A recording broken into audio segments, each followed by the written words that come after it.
Dust Creek, Wyoming Territory. Winter 1887. The last train had disappeared into the snowy horizon, leaving the platform shivering in silence. Snowflakes danced in the cold wind, and the faint scent of iron clung to the air.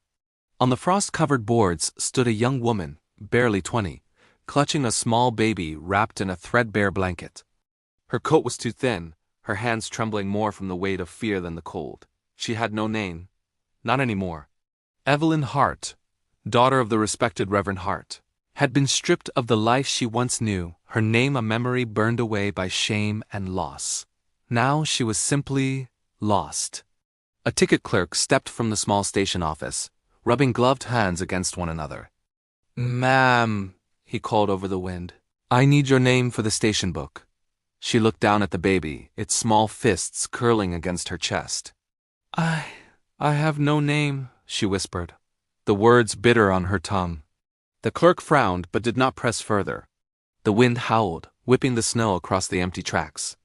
She sank onto a bench, shivering, rocking the child as her mind wandered back to the life she had left behind. Then a shadow fell over the platform, tall, broad-shouldered. A single long black braid swung over the shoulder of a man. In a tan frontier shirt and leather trousers, his eyes steady and dark, calm like the mountains themselves. He didn't speak. He simply stepped closer and draped a warm scarf around her shoulders. The weight and heat startled her. "I have no name," she stammered. "He left us." He knelt slightly, letting his gaze meet hers. His face, proud and strong, framed by the braid, held no judgment, only quiet assurance.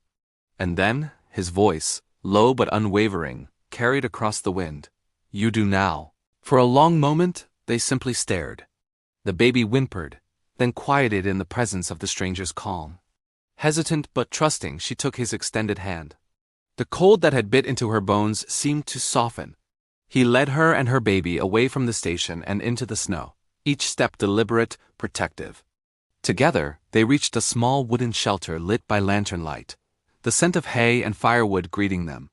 Inside, the warmth was immediate. He gestured for her to step in, and she did, holding the child close. The stableman behind the counter raised an eyebrow, pipe in mouth, but the man in the braid only said, "She's with me," before stacking another log on the stove. He didn't ask her story, didn't question her past. He simply provided safety. That night, Jane, her new name still raw but hers to claim, sat near the fire, rocking her baby, the scarf around her shoulders. The man in the braid, silent and steady, tended to the horses outside, the faint creak of hooves carrying through the night. In the hush of the winter evening, she realized something she hadn't felt in months. She was not entirely alone. The fire crackled softly in the small wooden shelter, sending flickering shadows across the rough walls. Jane tucked the baby closer to her chest, feeling the warmth seep slowly into her frozen limbs. For the first time in months, she could breathe without the tightness of fear pressing against her ribs. Outside, the wind screamed across the snow-covered plains, but inside, the world felt quiet, safe, almost sacred. The man with the long black braid, she had begun to think of him silently as her protector moved with deliberate calm. He did not speak, but every action carried care. He fed the horses in the adjoining stable, brushed the coats, and checked the harnesses, all the while keeping a watchful eye on Jane and the baby. Each glance he sent her was a promise. "You are safe here." Jane tried to speak once, asking about the horses, or the stove, or the nearest town, but he only tilted his head slightly, as if to say, "It is enough that you are here. That is what matters." And somehow that was enough. The baby fussed, tiny fists curling in frustration. Jane rocked him, murmuring soft, broken lullabies she barely remembered from her childhood. The man noticed immediately, and without a word, he set down the broom he was holding and reached for a spare blanket. With careful hands, he wrapped it around the child, letting Jane hold him against her chest while adding warmth. His presence was steady, grounding. Jane realized she was crying again, not from sorrow, but from the quiet relief of being seen and protected. Hours passed, and the harsh cold of the Wyoming winter outside seemed to shrink under the small lantern's glow. Jane began to speak more freely, telling him about her journey, though she avoided the details of her shame. She talked about the trains, the snow, the emptiness of Dust Creek Station, the first time she had felt nameless. He listened, always listening, never interrupting, never judging. When the baby finally fell asleep, she dared to look at him. The firelight caught the braid that swung over his shoulder, the lines of his strong jaw, the calm depth in his eyes. For a long moment she thought she could see a story there, a life of survival, of loss and of choices that had carved him into the man before her. And yet, despite everything, he had chosen to be gentle, to protect what was fragile and scared. Without realizing it, Jane began to feel a shift inside herself. The fear that had defined her for months, the constant ache of uncertainty and shame, began to loosen its grip. She had a name now, Jane, and though it was new, it was hers. And here, in the warmth of the stable, she felt the first real sense of belonging. As the night deepened, the man with the braid placed a rough hand on the doorframe, glancing at the sleeping baby. Then, wordlessly, he moved to the hearth, adding another log to the fire. Jane watched him, feeling a strange mix of awe and gratitude. In silence, he had given her more than shelter. He had given her the beginning of a home. The morning light filtered through the cracks of the wooden shelter, dusting the room with a pale gold that made the fire's glow seem warmer.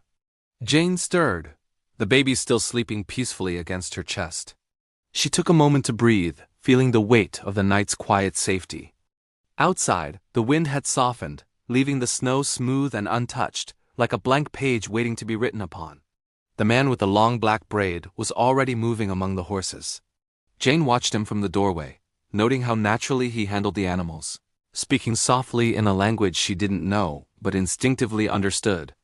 He was tall and steady, the leather of his trousers creaking softly as he worked. Each motion was precise, deliberate, yet gentle, a balance of strength and care. Jane had spent the night thinking. She could not stay idle, could not simply exist in safety while the world outside continued its quiet judgment. She stood, careful not to wake the baby, and moved toward the corner where a stack of hay and coarse blankets waited. Tentatively, she brushed the horses' coats, her fingers stiff at first, but the man's calm presence beside her made the task less daunting. "You'll do fine," he said at last, his voice low like a gentle echo through the morning stillness. He didn't need to elaborate. His trust in her, unspoken, gave her courage. Jane smiled softly, a flush of warmth climbing her cheeks.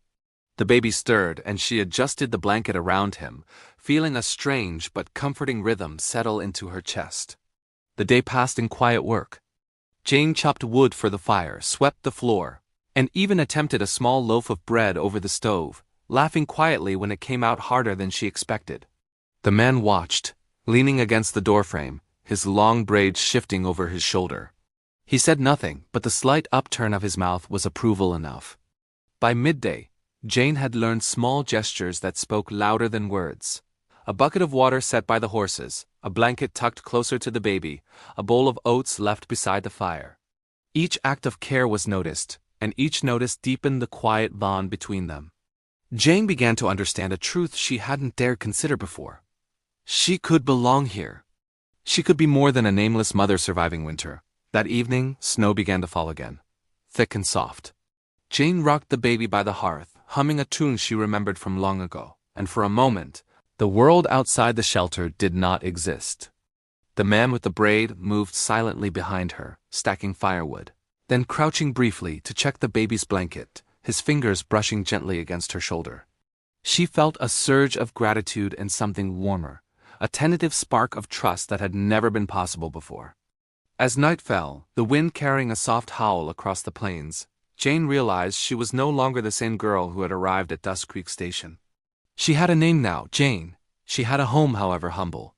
And she had someone who saw her not as broken, not as shameful, but as worthy of care, protection, and perhaps, in time, love.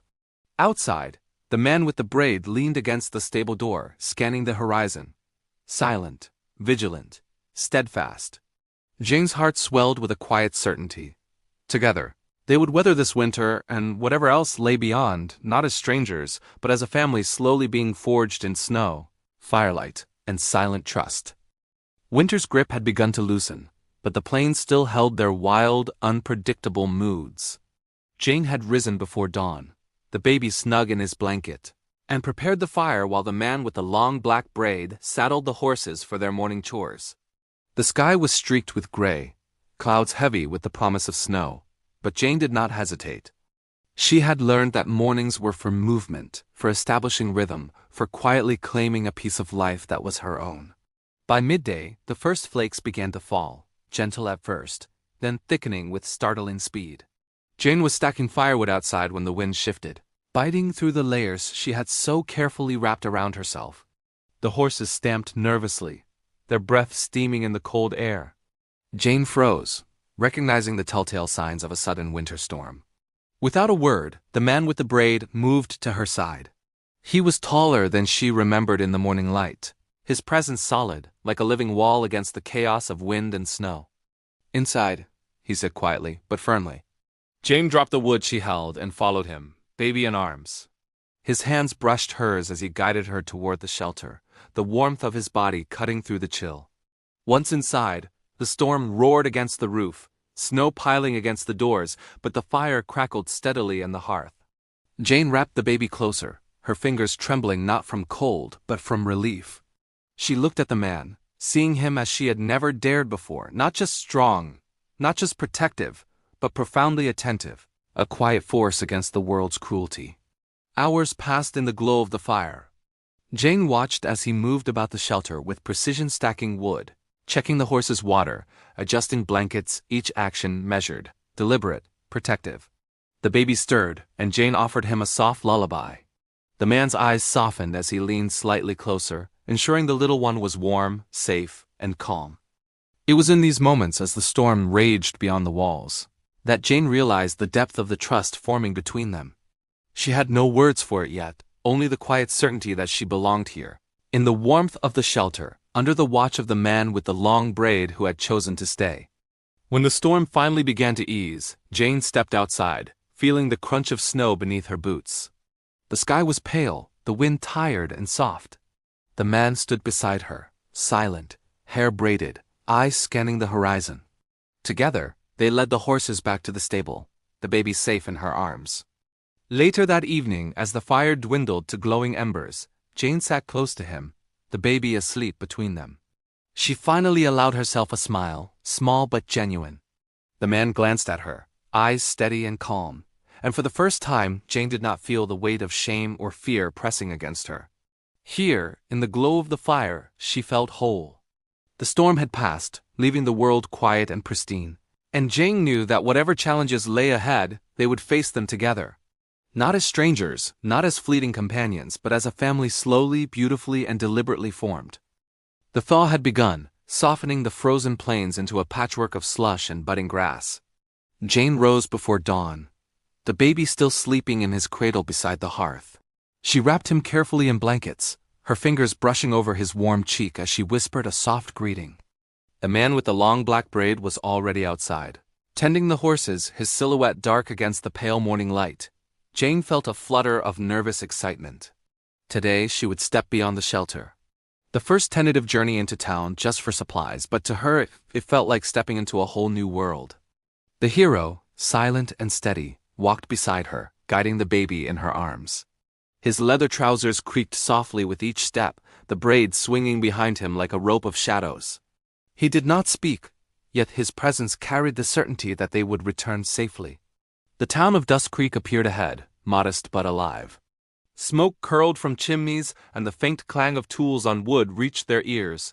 Jane's heart quickened.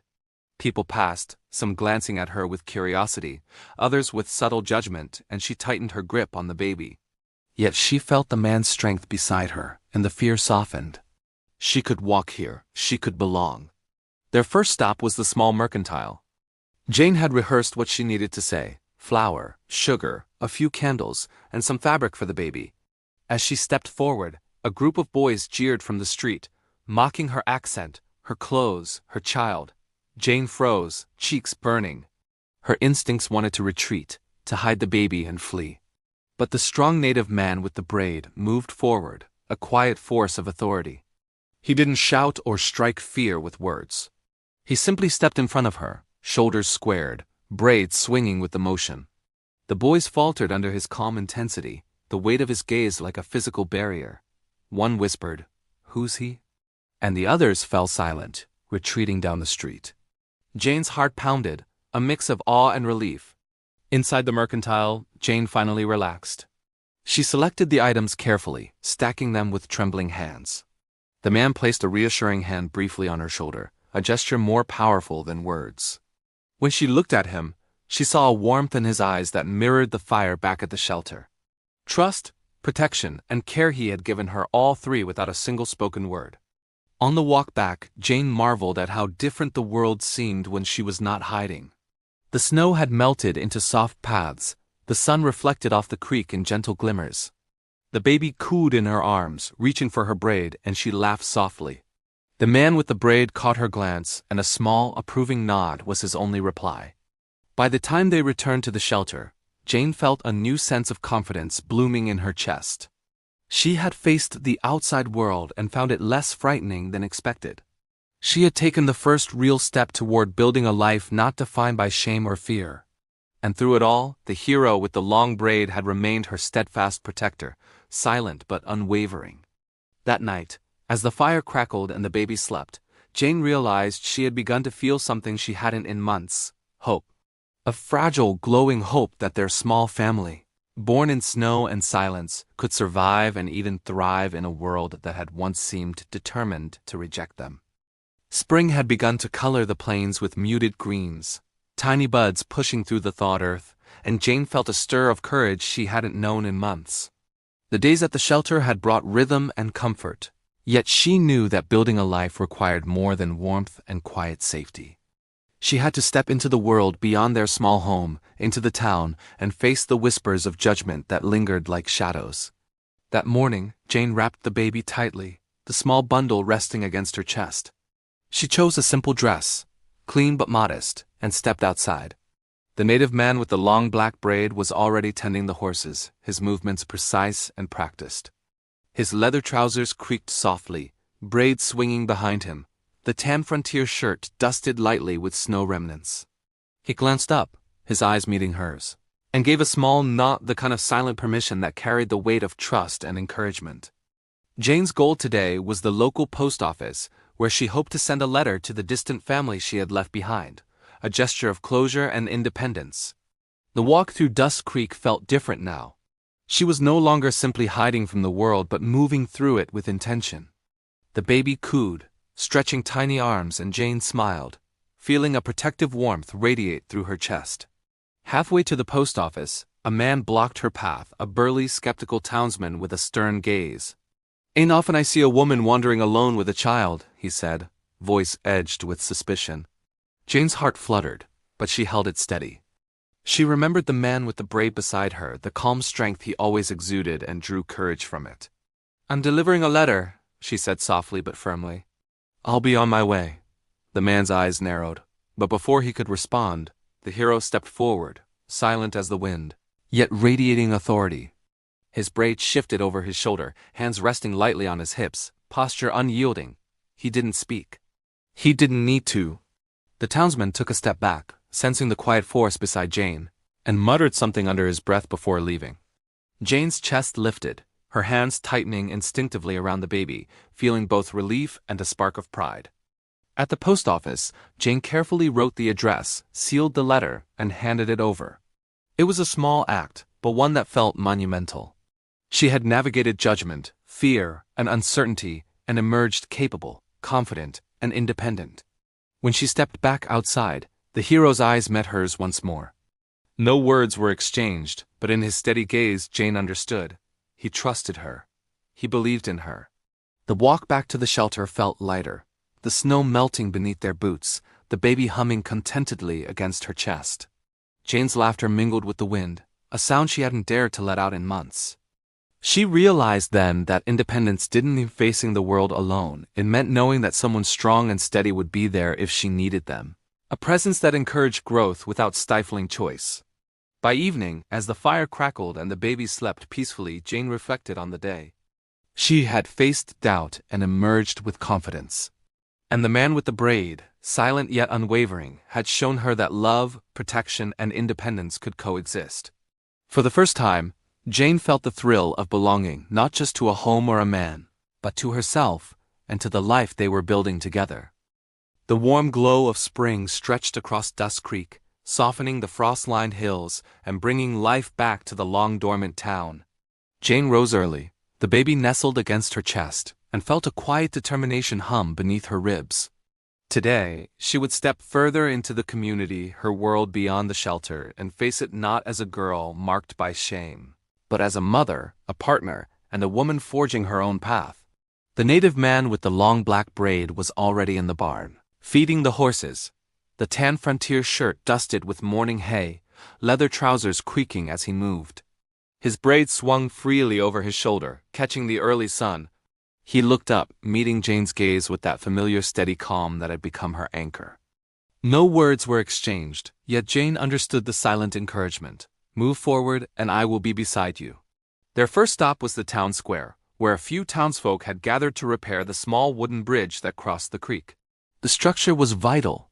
Without it, access to the farmlands and mercantile would be disrupted.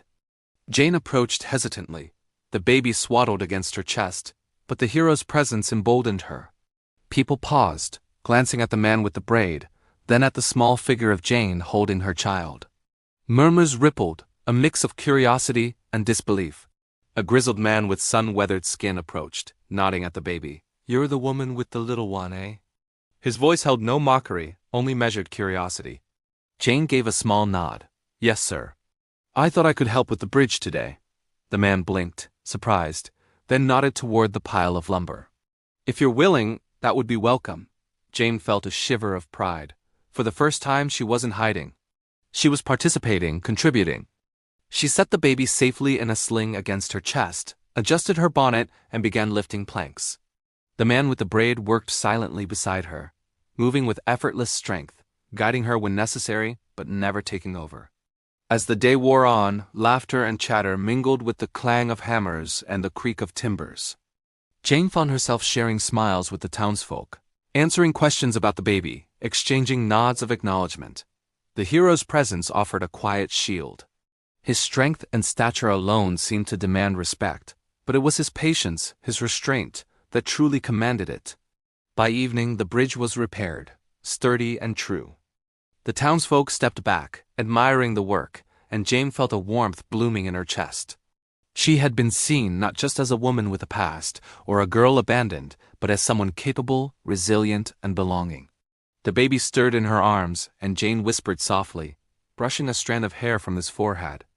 The man with the braid placed a hand lightly on her shoulder, a gesture of quiet pride. Jane met his eyes, and, for a fleeting moment, they shared a smile unspoken but understood. As they walked back to the shelter, the sun dipped low behind the hills, casting long, golden shadows. Jane realized that strength was not just in lifting planks or facing judgment, it was in courage, in showing up, in trusting others while standing firm. And in the hero beside her, she had found that strength mirrored back, steady and unwavering. Tonight, as the fire crackled and the baby slept, Jane allowed herself a moment of peace. For the first time, she felt the pull of community, the quiet comfort of connection, and the thrill of knowing she was no longer alone. With the man with the long black braid at her side, she knew they could face anything together. The soft greens of spring deepened into early summer, but Dust Creek was never free from the sudden whims of the weather. One afternoon, dark clouds rolled over the hills with startling speed, and a heavy wind swept across the valley. Jane was inside, rocking the baby gently, humming low under her breath, when the first fat drops of rain tapped against the wooden roof. The sound grew louder, building into a chorus that rattled windows and sent the horses into anxious whinnies. The native man with the long black braid had been in the barn, tending to the animals, when he noticed the storm's sudden surge. Without a word, he moved with purposeful speed, his tan frontier shirt soaked by the rain that began to whip sideways, leather trousers creaking as he secured the horses. Jane's heart clenched as she watched him step into the wind, braid lashing against his face, his frame a fortress against the chaos. The storm grew violent by the hour. Rain pelted the cabin, and the wind howled through every crack, rattling the doors and shaking the wooden walls. Jane held the baby tightly, whispering assurances she hoped he could feel more than hear. Her own chest shook as fear crept in, the fear of losing the life she had fought so hard to protect, the fear of helplessness. Then a loud crack split the sky. A tree on the edge of their property had fallen, threatening the cabin's roof. Jane's heart raced, and she instinctively grabbed the baby, trying to shield him. But before panic could overtake her, the hero appeared, his silhouette framed by the lightning, braids swinging like a dark banner. He swept her and the baby into his arms, moving with urgent determination toward the sturdier center of the cabin. He set them down safely, brushing rain-soaked hair from Jane's face, and in that instant, she saw the full measure of his strength, not just physical but emotional, a steadiness that could anchor her soul. The storm raged outside, but inside they were a small island of calm. Together, they secured the cabin, reinforcing shutters, stacking wood, and calming the frightened animals. Hours passed like this, the wind shrieking outside while inside they worked side by side in silent coordination. The baby slept through most of it, lulled by the steady rhythm of their movements and the warmth between them. By the time the storm finally began to ease, the cabin had survived unscathed. The animals were safe, and Jane felt a new surge of gratitude for the hero beside her. Sitting by the fire afterward, the baby nestled between them. Jane let herself relax fully for the first time in months. She realized that the storm had tested more than their home, it had tested their trust, their courage, and the quiet love growing between them. The man with the braid didn't speak much, but his gaze, steady and unwavering, said everything. We survive together, and together we belong. As the fire crackled, Jane rested her head on his shoulder, feeling the solid weight of his arm around her. The storm outside was nothing compared to the storm they had already faced in life, and yet here they were, stronger, closer, and more certain than ever. In that moment, Jane understood what it truly meant to be seen, protected, and cherished, not through words, but through presence and unwavering care. The storm had passed, leaving the valley washed clean and glimmering under a bright, warm sun. Jane stepped outside, the baby nestled against her chest in a soft blanket, and felt the fresh scent of rain and earth fill her lungs. Birds trilled from the trees, and the creek gurgled over stones with renewed vigor. It felt as if the world itself was welcoming them back from the night's chaos. The native man with the long black braid emerged from the barn, shirt damp but sleeves rolled, leather trousers dusted with mud. He moved with calm assurance, carrying a bundle of freshly chopped firewood. When their eyes met, Jane felt a rush of warmth, gratitude, and something deeper that had been quietly growing in her heart. He offered a small, almost shy nod, and she responded with a smile that held all the words she couldn't yet say aloud. They spent the morning repairing minor damage from the storm. Jane swept the porch, patched a section of the fence, and hung laundry to dry. The hero worked beside her, steady hands guiding her when necessary, always patient, never intrusive. Their glances and silent gestures had become a language of trust and love. By midday, Jane decided it was time for the baby's first walk in the cleared fields. She wrapped him securely and set out toward the gentle slope behind their home. The man with the braid followed, leading the horse they often rode together. The sun was warm on their backs, the breeze soft and comforting. As they walked, Jane realized how far they had come from namelessness and fear to a place of safety, trust, and belonging. At the top of the hill, they paused beneath a cluster of cedar trees. The hero knelt, taking the baby gently into his arms. Jane watched as he held him with the same care and reverence he had shown during the storm. She saw the connection in their eyes, the silent bond forming between father and child. For the first time she felt fully present, fully part of a family. Look at him, Jane whispered, brushing a strand of hair from the baby's forehead. He's strong. He has your spirit. The man with the braid didn't speak, but he rested his hand on hers, a solid grounding presence. It said everything. Yes, he is ours, and together we will guide him. As evening fell, the sun painting the sky in shades of gold and rose, Jane and the hero returned to their cabin. They sat together on the porch swing, the baby dozing between them, and shared a quiet meal. Words were few, but the comfort of silence was richer than speech. Jane felt a deep, unwavering certainty. This was home, this was love, and this was the life they had fought to create. That night, as the baby slept in the cradle beside the fire, Jane tucked a small piece of cloth around his tiny hand, a token of warmth and safety. The man with the long black braid watched her, eyes soft, then placed his hand over hers. No words were needed. The promise was clear. They would face the future together, whatever it held. For the first time in years, Jane allowed herself to dream not of escape, not of survival, but of a life full of hope, joy, and love. And as the moon rose high over Dust Creek, its silver light spilling across the cabin, She whispered a quiet thank you to the man who had stayed, to the home they had built, and to the family they had become. The morning air in Dust Creek was crisp, carrying the scent of wildflowers and freshly turned earth. Jane stepped onto the porch, baby in her arms, and watched the valley below. Sunlight spilled over the hills, painting the landscape in gentle golds and greens. For the first time in her life she felt a sense of permanence, of belonging. The native man with the long black braid emerged from the barn, moving with familiar quiet strength. His tan frontier shirt was streaked with dust from morning chores, leather trousers creased with movement, braids swaying slightly as he approached.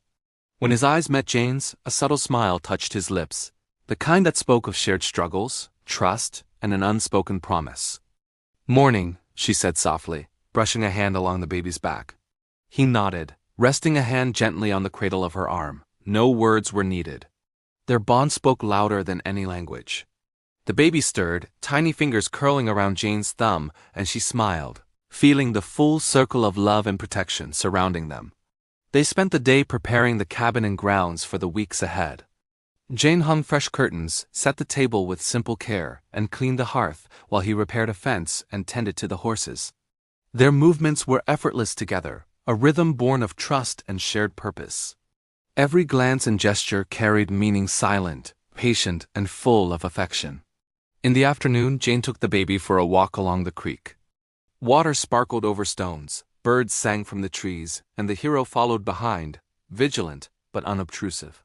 Jane's heart swelled with gratitude and joy, her child safe, her home secure, and the man she loved walking beside her. Always a step ahead to protect, a silent guardian. As the sun began to set, painting the sky with soft pinks and purples, they returned to the cabin. Jane placed the baby in the cradle beside the hearth, where he would sleep soundly. The hero, settling into his chair, watched her with quiet pride and affection. Jane approached, sitting beside him, letting her hand rest in his. He looked down at her, long braid falling over his shoulder, eyes reflecting the warmth of the fire and something deeper, steadfast love. She leaned her head against his shoulder, feeling his heartbeat, solid and unwavering.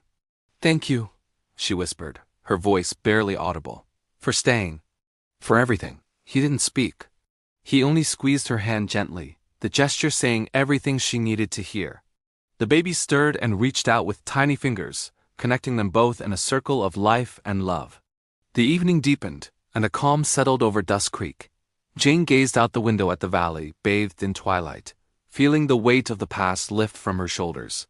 She was no longer the nameless girl who had arrived at the train station with nothing but fear and hope. She was Jane, mother, partner, and a woman who had carved a life of joy and love from hardship. The man with the long black braid rose, gathering the baby into his arms for a moment. Jane watched as he rocked him gently, whispering a soft, incomprehensible word from his own tongue, the baby quiet and content. In that moment, Jane knew. They were a family, whole and unshakable. The fire crackled, the wind sighed softly outside, and for the first time Jane felt truly at peace. They had weathered storms, faced judgment, and endured loss, but together they had found home. And as the stars appeared above the hills, Jane rested her head against her hero's shoulder, heart full, knowing this was the beginning of the life she had always dreamed of, a life of love, laughter, and belonging.